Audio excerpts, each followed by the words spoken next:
So, knuckle popping, is it bad? Can it give you arthritis? Because my grandma told me that is exactly what would happen if I didn't stop popping my knuckles. Well, I'm here to tell you, it doesn't cause arthritis. But what actually does happen when you pop your knuckles? Well, if you look at a joint is wherever two bones come together. So we have a bone here and a bone here. Where they come together, we consider that a joint. Most of the joints throughout our body are what we call synovial joints. And what I mean by that is that they're surrounded by a fibrous capsule very similar to the leather on a baseball. And that fibrous capsule is filled with a fluid, what we call synovial fluid. That synovial fluid acts like a lubricant, very similar to WD-40, to reduce friction when we move our joints. Now that's important because those joints can fill up with pressure. That pressure is usually caused by an accumulation of nitrogen gas within that capsule. So when you pop your knuckles, you're not actually causing arthritis. You're not causing damage to the joint. You're not actually tearing cartilage. But what you are doing is you're releasing the pressure from that capsule by releasing some of that nitrogen gas. Now the reason that's important is this. Can you pop one of your knuckles? Just one. All you need is one. Now, after you pop that knuckle, pop it again. Don't worry. I'll wait. Oh, so you can't pop it again. Well, why is that? Why can't you pop your knuckle twice in a row? Well, the reason you can't pop your knuckle twice in a row is because after you pop that knuckle and the gas leaves the capsule, it takes about 30 minutes for that gas to re-infiltrate that capsule.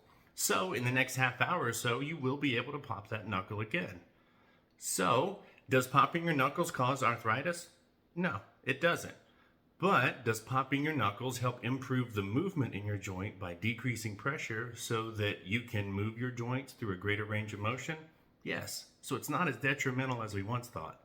But how about this? What if you roll your neck around like this, but every time you roll your neck around, you hear a snap, crackle, pop? Is that the same thing? No, it's not the same thing. Typically what happens when you hear that snap, crackle, pop sound, and then you can reproduce it over and over and over again, what that means is that it's typically scar tissue frictioning across itself.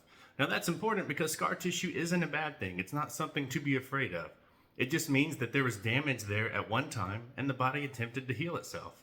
Not necessarily a good thing and not a bad thing. Kind of like if you were to get stitches as a kid and then as an adult you have a scar. It's not a good thing. It's not a bad thing. It's just another thing that makes you special. So, if you are somebody that pops their knuckles, don't feel like you're doing something detrimental or going to have long-term damage from popping your knuckles.